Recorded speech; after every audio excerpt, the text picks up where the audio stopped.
दुनिया की नज़रें भले ही खाड़ी के युद्ध पर हों, लेकिन भारत के भीतर लोकतंत्र के सबसे बड़े उत्सव का बिगुल बज चुका है। चुनाव आयोग ने 2026 के विधानसभा चुनावों की तारीखों का ऐलान कर दिया है। तैयार हो जाइए, क्योंकि सत्ता की चाबी किसके हाथ में होगी, इसका फैसला होने जा रहा है। पश्चिम बंगाल में जहां 2 चरणों में महासंग्राम होगा, वहीं तमिलनाडु, केरल, असम और पौंडुचेरी में एक ही चरण में जनता अपनी किस्मत का फैसला सुनाएगी।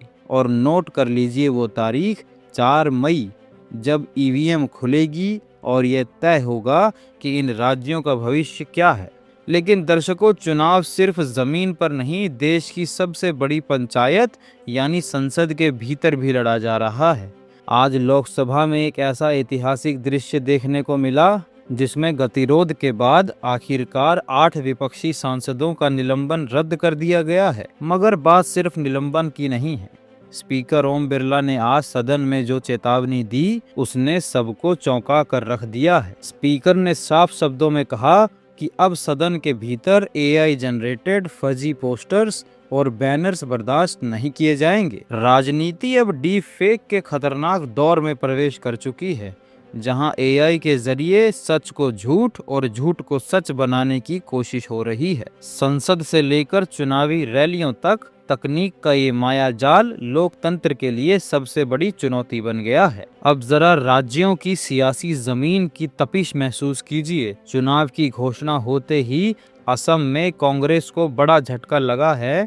दिग्गजों के इस्तीफे की झड़ी लग गई है, जिससे राज्य का सियासी समीकरण पूरी तरह उलट गया है। वहीं पश्चिम बंगाल की बात करें तो चुनाव आयोग कोई जोखिम नहीं लेना चाहता। भारी सुरक्षा बलों की तैनाती के निर्देश दिए गए हैं।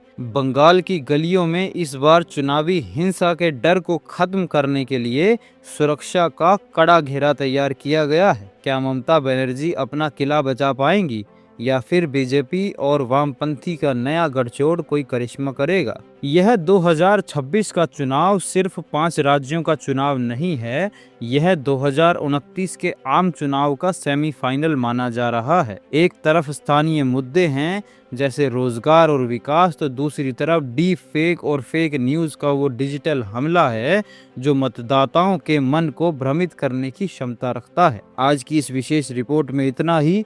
चुनाव की हर छोटी बड़ी अपडेट, हर राज्य का सटीक विश्लेषण और डीप फेक के दौर में सच को परखने की हमारी कोशिश जारी रहेगी।